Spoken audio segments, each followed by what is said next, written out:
Okay, thank you, Cheese. Cheese has jumped in to hold my hand through this video. This is something that I've been meaning to do ever since just after Chicago released.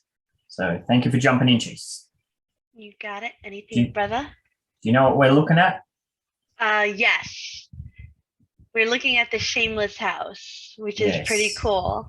In Chicago. Now, this video is all about how to prop hop on city releases, which is a pretty cool tactic if you're after a specific target property. You know, it might be, you might have speculation whether it's going to be an ultra rare or like this, you know, it's going to be a named property that's going to have some perceived value within the wider community and that sort of thing.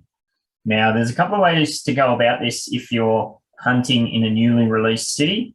Obviously, you know, the map's wide open and you can't just send to anywhere because no properties have been minted. So the two main tactics to do, which it kind of played out in the race to Wall Street, you can be a kind of reactive player where you can sit back and just keep an eye in the general area where you want to buy the property, and you can just wait for somebody to mint one nearby and then jump onto that. Of course, that's pretty risky because there's a pretty good chance that you're going to miss out. Some players, for example, Green Turtle, use that quite successfully in the race to Manhattan, to Wall Street in Manhattan. Or I'm more of a proactive, like if I'm going to go for a property, I'm going to go for it. And if I miss out, well, it's because, you know, it's not because I didn't bloody well try. Do you remember the night in question, the Chicago release, when this all went down? I remember we were all in a call, actually. Yeah, it was a pretty big one. Yeah, it was a pretty big Voodoo team call, yep. Yeah, we were all participating. It seemed very relaxed. I know maybe that was just me at the time, but I know you and a few others kind of had specific things you were looking for. And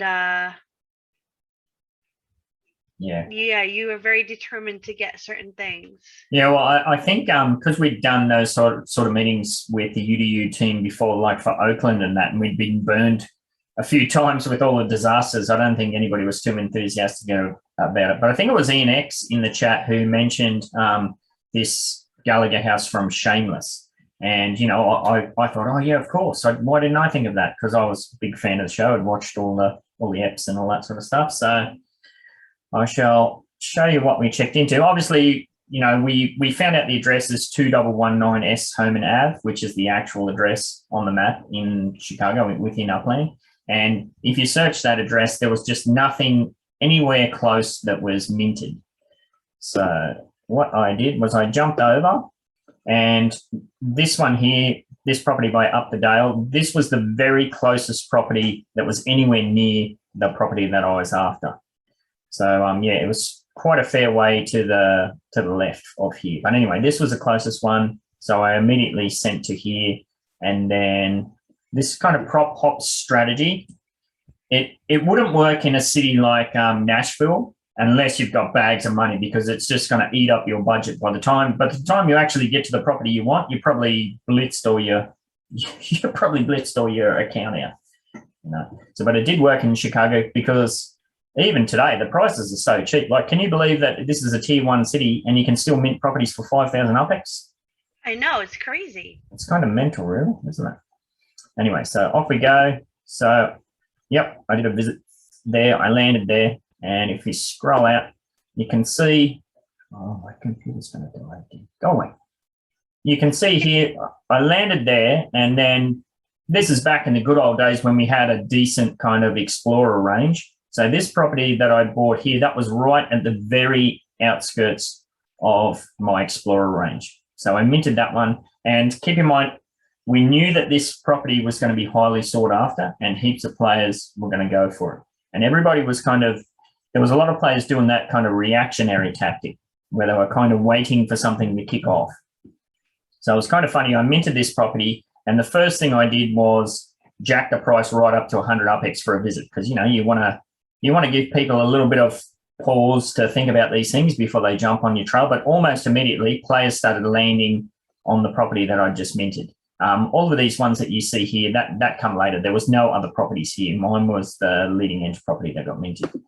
So the same thing, I land there, And then again, this was the very external edge. So I bought one that was the very furthest light green mintable property. Same thing, buy the property, send to it, jack the fees up, and by that stage, everybody's on your tail chasing you, and we're off. Okay, and that kind of tactic just continued. Again, furthest to the trail. And yeah, by this stage, there was a whole bunch of people on my ass, including, I think Ian X was on the trail too. I don't know if he was hanging back or actively on the trail, but this was a bit of a tricky spot here because I landed here, and of course, all these properties here were light green, but there was no point me really buying a property here because I still had to get over this no man's land area. So what players were doing, what I could do, because this was my property, I could continue to send to it until my block explorer was heading in the right direction. Now, True. A lot of other players, you can see at this stage, even afterwards, they didn't mint any properties. They were using my properties to burn out their sends to try and get in the right direction. So this gave me a little bit of a breathing room where I had, every second counts. It's kind of silly of them. Like, why not do it for themselves? Like, that's really silly that you made out good then. Yeah, I think it just becomes a budgetary thing. Like, you can very quickly burn out your budget. Like I said, all of these properties were only 4,000, 5,000 UPEX or something. But if you're a kind of newish player, well, that's going to give you pause to think about if you really want to buy that property or not. So this gave me a little bit of breathing room. So I got my explorer in the right direction. And of course, I knew that once I got over this no man's land, and as soon as I minted a property over here, I knew everybody was going to slam it as well. So I kind of waited until I was a fair way along and then minted it and then continued to hop. So same thing again.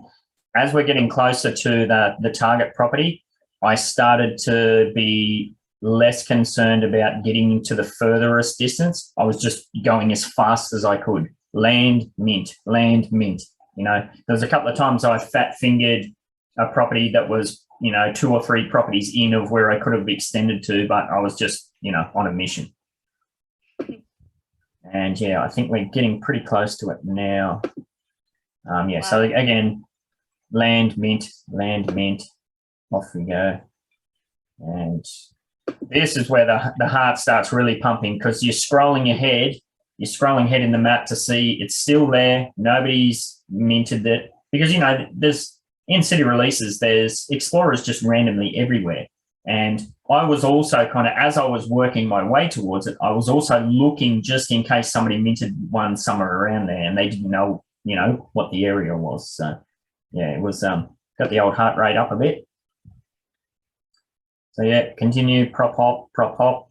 And these ones here, these two here, I minted those after I'd already secured that. So I landed here. Gotcha. Now, this was the real tricky one.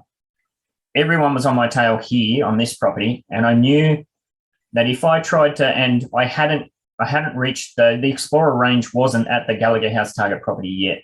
So I knew if I minted one here, somebody could land on that and immediately mint it. So what I did when I landed there, I forget which direction I was going in, but it was the wrong direction. So again, I sent to my own property until I was heading in the right direction. And you could see people behind me landing on the property and doing the same thing, but burning out their sends in the process. So it didn't take much. My Explorer only had to move to about here, and then that turned light green. And then I got it, and you probably remember in the chat, I was like, woo, scared the shit out of everybody. Yeah. I do remember. Yeah, that's so that was awesome. So that's the old prop hop tactic. So yeah, land, mint, jump, and away you go. Yeah, so you got to be really proactive about it. And it was kind of cool to see that was also tagged in game, which adds to the value. And yeah, there it is there. Nice. I wanted to do that for the Christmas Story house, but it really messed me up. It was in Cleveland and they didn't open it right away. And then I think it was on maybe the second or third release because they opened Cleveland in quadrants or whatever. And I wasn't able to get it. So it's kind of cool little tactic, that one. And I think I scroll out here and you see the distance involved. Yeah, there you go. There's that park bit that I jumped over. So yeah, it was quite a mission. It's quite a fair way away. But yeah, it was fun. Can you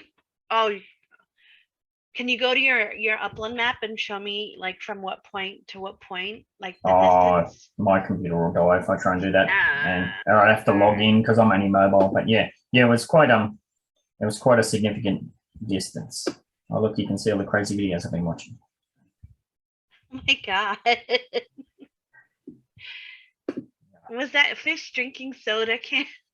Yeah, my kids are into that because it's a Japanese guy. They're kind of studying Japanese as well at the same time. So we've been watching those together. But yeah, that's the prop pop tactic. It works very good for cities where the properties aren't too expensive. Now, with these new cities, we don't know. Maybe that's a thing of the past. A quirk, an OG quirk. We don't know, but we shall see. Shall see. As long as they don't do it in like. Chicago is nice, I have to say. Chicago was I think probably one of the best openings we've seen. Yeah, for sure. And it was a lot of fun. And yeah, as we said before, I still can't believe that there's so many properties available that are so cheap. I think this is going to be, I remember back in Manhattan when I was just gobbling up properties in Manhattan between 4,000 and 6,000 UPEX, as many as I could. And I was running several FSA agents and doing the same thing. And yeah, the general consensus was, it's not going to sell out anytime soon because the properties are too expensive. But once that snowball kicks in and the FOMO kicks in, these cities just disappear like you would not believe. So I think Chicago is going to be picking up once like people are like don't have anything to spend money on. They're going to come back. Yeah. So now's the time. Cool. Well, thank you for holding my hand through that, and we shall catch up.